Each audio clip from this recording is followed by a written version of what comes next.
बनी इज़राइल के अंदर एक नेक बंदा रहता था। इसका एक ही इकलौता बेटा था। जब इसे मालूम हुआ कि इसकी मौत करीब है तो इसने अपने बेटे को बुलाया और बुलाकर एक नसीहत दी कि बेटा, कभी भी अल्लाह की कसम न खाना, चाहे तुम मुसीबत में फंसे हो, न ही सच्ची और न ही झूठी। कुछ दिनों बाद इस आदमी का इंतकाल हो गया और यह बंदा इस दुनिया से चला गया। जब लोगों को पता चला कि इसका वालिद इस दुनिया से जा चुका है तो लोग आकर इसे कहते कि तुम्हारे बाप ने हमारा कर्ज देना था। अब रोजाना की बुनियाद पर कोई न कोई बंदा आ जाता, इसके बाप का कहकर कि तुम्हारा बाप हमारा कर्जदार था, हमें हमारा कर्ज चाहिए। ये फिर इन सबको कर्ज चुका देता। ऐसे कर करके यह सबको कर्ज देता गया। जो भी आता ये कर्ज देता गया। कुछ दिनों बाद यह खुद ही कोड़ी कोड़ी का मोहताज हो गया और इसके पास इतनी दौलत न बची कि यह अपने खाने पीने का इंतजाम कर सकता। और अब यह मुफलिसी से काफी तंग आ चुका था। इसने अपनी बीवी को साथ लिया और इसके 2 बच्चे थे, इनको भी लेकर दरिया के किनारे चला आया। यहाँ पर आकर इसने एक कश्ती के ऊपर सवारी कर ली। अल्लाह की कुदरत से कश्ती दरिया के अंदर चल रही थी तो यह टूट गई और यह चारों कश्ती के टूटे हुए तख्तों पर अलग अलग हो गए और एक दूसरे से बिछड़ गए। कोई किसी रास्ते पर चला गया, कोई किसी रास्ते पर चला गया। जो यह बंदा था यह अपनी बीवी बच्चों से बिछड़कर एक द्वीप पर आ पहुंचा। यहाँ पर आकर इसने देखा कि कोई भी बंदा मौजूद नहीं है और दूर दूर तक किसी आबादी का नामो निशान तक नहीं था।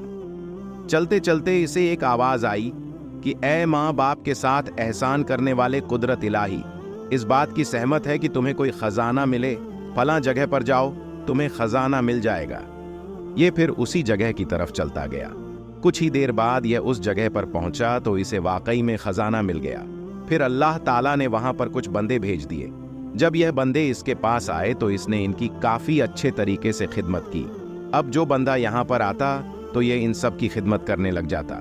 इस बात की खबर इसके पास के इलाकों तक भी फैलने लगी कि एक द्वीप पर बंदा रहता है, ये लोगों की मदद करता है। फिर यहाँ पर लोग इसके पास आते गए और यहीं पर बसते गए। कुछ ही अरसे में यह एक सुनसान द्वीप एक बड़ा शहर बन गया और यह जो बंदा था इस इलाके का हाकिम बन गया। कुछ दिनों बाद इस शहर की खबर इसके बड़े बेटे को लगी कि द्वीप को आकर किसी बंदे ने आबाद किया है और इसने द्वीप को शहर बना दिया है। इसके पास जो भी जाता है यह उनकी मदद करता है। इसके बड़े बेटे ने सोचा कि क्यों ना इस हाकिम के पास जाकर कुछ मदद मांगी जाए, तो यह फिर इसी हाकिम के शहर की तरफ चल पड़ा। कुछ ही दिनों में यह हाकिम के पास पहुंच गया और आकर हाकिम से कहने लगा कि मैं काफी गरीबी में हूं, मेरी मदद कीजिए। हाकिम ने इसको नहीं पहचाना और न ही लड़के ने अपने बाप को पहचाना कि यह हाकिम मेरा बाप है। फिर हाकिम ने उससे कहा कि तुम मेरे साथ काम करना चाहोगे? लड़के ने कहा कि क्यों नहीं, मैं आपके साथ काम करके काफी खुशी महसूस करूंगा।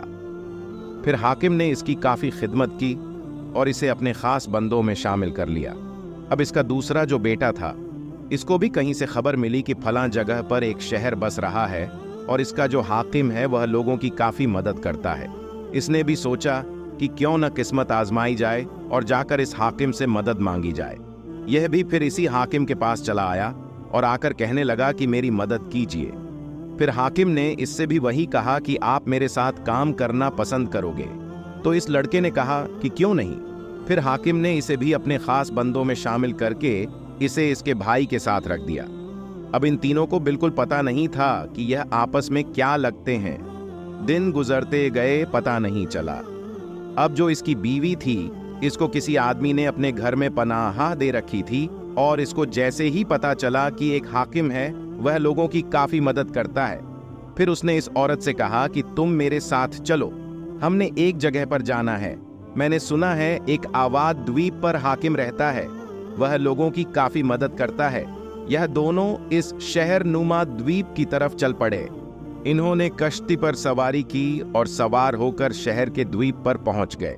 यहाँ पर आकर इसने औरत से कहा कि तुम कश्ती के अंदर बैठी रहो, मैं हाकिम से मदद मांग कर आता हूँ। फिर यह सीधा हाकिम के पास चला आया और आकर कहने लगा कि मैंने सुना है आप काफी सखी बंदे हैं, मेरी मदद कीजिए।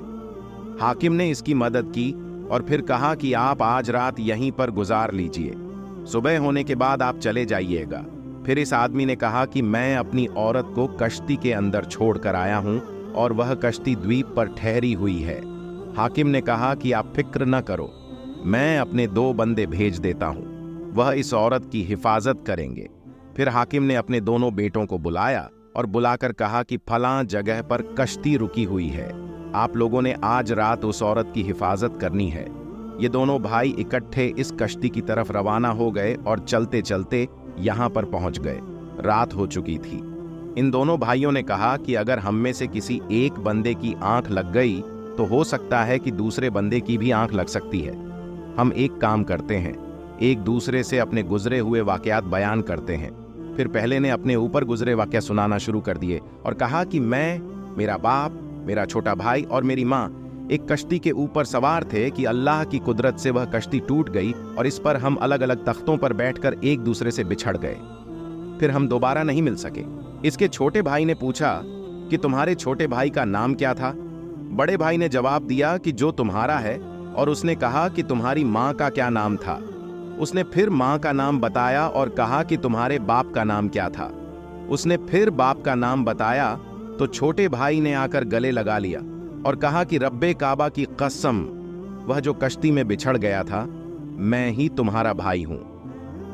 अब जो इनकी मां कश्ती के अंदर बैठी थी वह यह सारी बातें सुनकर रोने लगी। जैसे ही सुबह हुई तो वह शख्स कश्ती पर आ गया। यहां पर आकर देखा कि औरत रो रही है। फिर ये उल्टे पांव हाकिम की तरफ लौट गया और वहां पर जाकर हाकिम से कहने लगा कि आपके दोनों लड़कों ने, मुझे लगता है, मेरी औरत के साथ शरारत की है। हाकिम ने इस औरत और लड़कों को बुलाया। जब ये औरत आ गई तो हाकिम ने इस औरत से कहा कि बताओ तुम्हारी इन लड़कों से क्या शिकायत है? औरत कहने लगी कि इन लड़कों से कहो कि जो रात को एक दूसरे से वाकया बयान कर रहे थे वह दोबारा सुनाएं। इनमें से एक ने वाकया बयान करना शुरू कर दिया कि हम 2 भाई और मेरी माँ और मेरा बाप एक कश्ती पर सवार थे कि कश्ती टूट गई और हम अलग अलग तख्तों पर सवार होकर बिछड़ गए। ये वाकया हमने एक दूसरे से बयान किया तो मालूम हुआ कि हम एक दूसरे के भाई हैं। जैसे ही वाकया हाकिम ने सुना तो अपने तख्त से उठ खड़ा हुआ और कहने लगा कि अल्लाह को गवाह बनाकर कहता हूं, मैं तुम्हारा बाप हूं जो तुमसे बिछड़ गया था। और फिर आकर इन दोनों को अपने सीने से लगा लिया। यहां पर इनकी मां खड़ी रो रही थी और ये भी कहने लगी कि उस जात की कसम जिसके कब्जे में मेरी जान है, मैं ही तुम्हारी मां हूं। और इस तरह ये चारों बिछड़े हुए आपस में दोबारा मिल चुके थे। अल्लाह ताला जब भी चाहे तो बिछड़े हुए लोगों को ऐसे मिला देता है कि उनके जहन गुमान में भी नहीं होता। जो रब की राह में अपने आप को कुर्बान कर देता है तो रब भी उसके लिए नेमत के दरवाजे खोल देता है, और वह बेशक हम सब पर रहम करने वाला है और हम लोग बहुत ही जल्द उसकी तरफ लौट कर जाने वाले हैं। अल्लाह ताला हम सब की बख्शीश फरमाए।